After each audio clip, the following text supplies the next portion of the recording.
Hello again, everyone. Edwin Learnard back once again.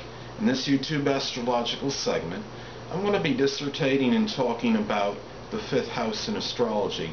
Now, in astrology, the fifth house governs romance, love, creative endeavors, hobbies, children, amusement, and speculation.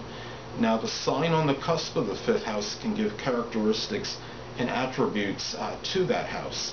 Now, for example, let's say that somebody has the zodiac sign Sagittarius on the fifth house.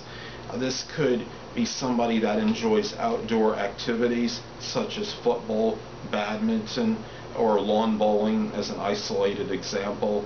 Exuberance with children is very strongly possible. This person may also show a lot of enthusiasm and exuberance in matters connected with love and romance. Let's say somebody has Scorpio on the cusp of the fifth house as another example. Well, this could be somebody that strongly enjoys perhaps Scorpio-like things such as mysteries, investigation. Maybe this person likes to play Clue, for example. Maybe things connected with astrology, the occult, and supernatural. Perhaps this person is attracted to somebody that is very intense and someone that has a very mysterious, secretive quality to him or her. Now, planets that inhabit the fifth house can flavor the fifth house. Let's say, for example, somebody was to have Uranus in the fifth house. This could make the person be inclined toward unorthodox loves, hobbies. Interests may include things connected with innovation, perhaps esoteric subjects, maybe electronics, computers. Those could be things that this person very strongly enjoys.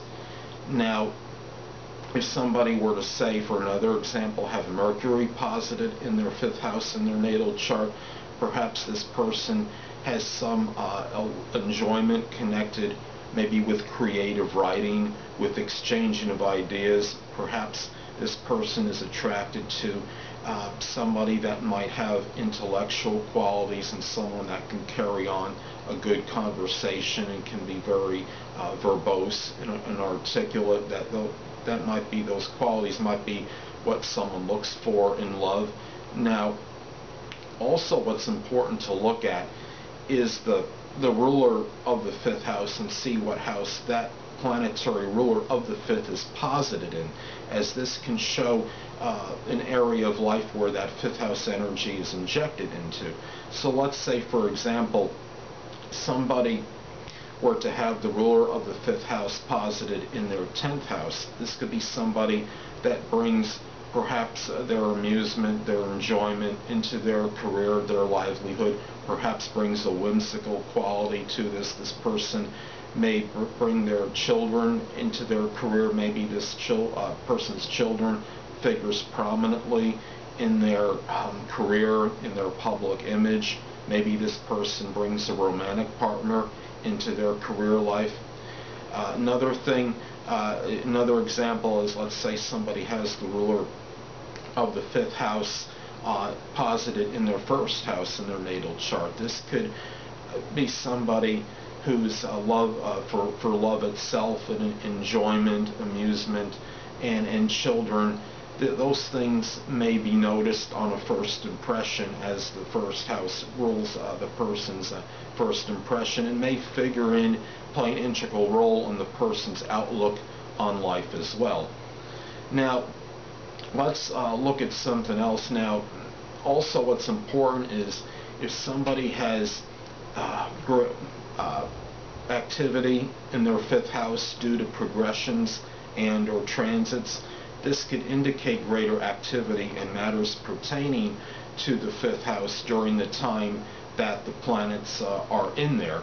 Now, obviously, progressions are more enduring and longer lasting. Progressions can be more about the person evolving, and we look at the transits are for a shorter period of time, but the person will still be impacted by them nonetheless. And like I stated before, transits and progressions to the fifth house can be significant, and especially if the person has an empty or vacant fifth house in their natal chart.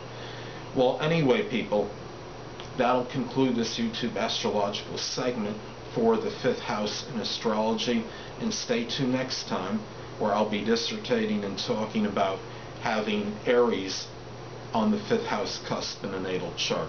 Two things I want to get with you on before I head out. Firstly, the stars may impel but do not compel.